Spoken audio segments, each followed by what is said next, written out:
For the second time in 4 days, Ukrainian drones striking unopposed deep into Russia's territory, into its economy. Two huge logistics centers belonging to Wildberries, Russia's answer to Amazon, being turned relentlessly to ash and ሰላም ጤና ይስጥልን ውድና የተከበራችሁ የአዲስ ታይምስ ሚዲያ ተከታታዮቻችን ዛሬ በምስራቅ አውሮፓ የጦር ግንባር እጅግ አሳሳቢና ያልተጠበቁ ለውጦች ተመዝግበዋል። የዩክሬን ሰው አልባ አውሮፕላኖች ወይም ድሮኖች በሩሲያ ትልቁ የኦንላይን ገበያ ተቋም መጋዘኖች ላይ ዳግም ጥቃትም ሰንዝረዋል።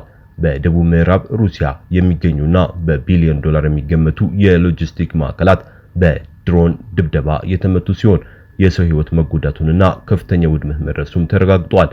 የዩክሬን የሩሲያ ግዙፍ የንግድ ተቋም ኢላማ ያደረገችው ለምንድነው? ፕሬዝዳንት ቭላድሚር ዜሌንስኪ ስለዚህ ጥቃት የሰጡት አወዛጋቢ ምላሽ ምንድነው የሚለውን እናያለን። እስከ ፕሮግራማችን ፍጻሜ ድረስ አብራችሁን ቆዩ።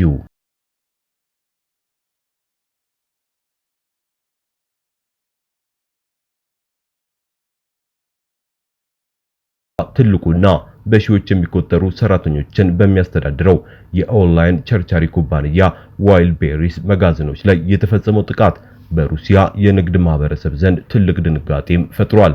እንደ አውሮፓውያኑ አቆጣጠር ባለፈው ቅዳሜ በታምቦና በኤሌክትሮሎስታር ከተሞች በሚገኙ መጋዘኖች ላይ በተፈጸመው ጥቃት የ8 ሰዎች ህይወት ማለፉ የሚታወስ ሲሆን አሁን ደግሞ በደቡብ ምዕራብ ሩሲያ በሚገኙ ሁለት ዋና ከተሞች ላይ ተመሳሳይ ጥቃትም ተፈጽሟል።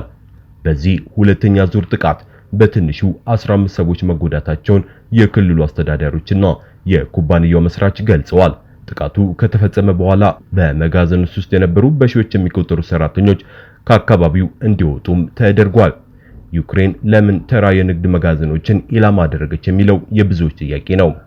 ለዚህም ጥያቄ የዩክሬኑ ፕሬዝዳንት ቭላድሚር ዜሌንስኪ ረቡዕ ዕለት የሰጡት መግለጫ ግልጽ ምላሽ መስጠታቸው ተሰምቷል። እንደ ዜሌንስኪ ገለጻ የዩክሬን በክሮዳር እና በስትሮቮታል ክልሎች የሚገኙ የሎጂስቲክ ማዕከላት የመታቸው ያለ ምክንያት አይደለም።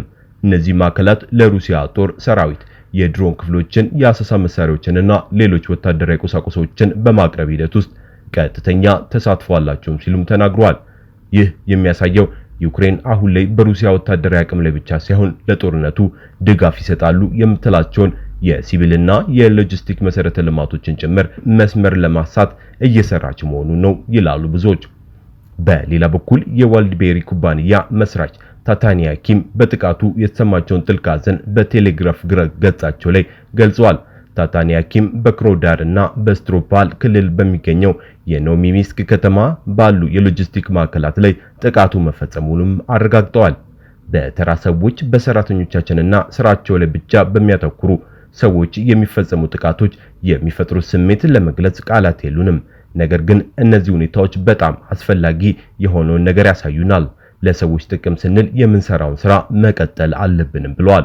የኖቪስቲክ ከተማ አስተዳደር ቭላድሚር ቭላድሚሮቪች እንደገለጹት በከተማዋ ዳርቻ በሚገኝ የመጋዘን ግቢ ውስጥ 5 ሰዎች መጎዳታቸውንና ሕክምና ማግኘታቸውን ተናግረዋል።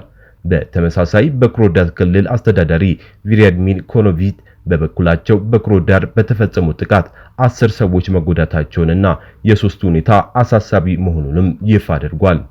የዚህ ጥቃት ጥልቀት ምንድነው የሚለውን ስናይ የጦርነት ባለሙያዎች እንደሚሉት የዩክሬን ድሮኖች የሩሲያን አየር ክልል ጥሰው እስከ ደቡብ ምዕራብ የሀገሪቱ ክፍሎች ድረስ ዘልቀው መግባታቸው የሩሲያን የአየር መከላከያ ስርዓት ጥያቄ ውስጥ የሚከት ነው ብለዋል። በተጨማሪም የንግድ ተቋማት ለወታደራዊ ግብዓት ማጓጓዣነት ይውላሉ የሚለው የዩክሬን ክስ በጦርነት ውስጥ በሲቪልና በወታደራዊ ተቋማት መካከል ያለው መስመር እየደበዘዘ መምጣቱን ያሳያል። ይህ ደግሞ በሩሲያ የኢኮኖሚ እንቅስቃሴና በህዝቡ ደህንነት ላይ ከፍተኛ ስጋትም ደቅኗል እየተባለ ነው። ውድ የአዲስ ታይምስ ሚዲያ ተከታታዮቻችን የሩሲያና የዩክሬን ጦርነት አሁን ወደ አዲስ ምዕራፍ እየተሸጋገረ ይመስላል። የዩክሬን የድሮን ጥቃቶች በሩሲያ ውስጥ ኢኮኖሚ ላይ የሚያሳድሩት ተጽዕኖ እና የሩሲያ ቀጣይ ምላሽ ምን ሊሆን እንደሚችል ብዙዎች እየጠበቁ ይገኛል። ወቅታዊ መረጃዎችን ሁልጊዜም ታማኝ መረጃዎች የሚያደርሳችሁን አዲስ ታይምስ ሚዲያ አሁኑኑ ሰብስክራይብ በማድረግ ቪዲዮን ላይክ እና ሼር በማድረግ አብራችሁን ሁኑ። ሐሳብና አስተያየታችሁን በኮሜንት ማስቀመጥ አትርሱ። ሰላም ቆዩን።